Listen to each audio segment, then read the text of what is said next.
ربكما تكذبان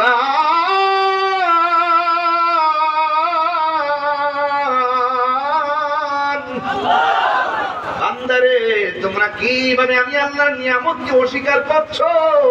আমি আল্লাহ তোর জিহ্বার সব সময় ভিজা রাখি। শুধুমাত্র তাই নয়, রাতের বেলা ঘুমাইলে মাঝে মাঝে মুখটা বন্ধ হয়ে যায়। নাকের ছিদ্র যদি নাকের ভিতরের সঙ্গে কানেকশন না দিত, ঘুমের ঘরে মানুষের শ্বাস ফেলাইতে অসুবিধা হয়ে যেত। অনেক সময় নাক বন্ধ হয়ে যায়। গভীর রজনীতে মুখটা যদি খোলা না থাকতো, তাইলে ঘুমের ঘরে আপনার মৃত্যু হয়ে যেত। জবান খুলে বলেন, এত সুন্দর অবয়ব নমুনায় আমাকে আপনাকে বানাইছে কে? লাকাদ খালাকনাল ইনসানা ফি আহসানি তাকবীর।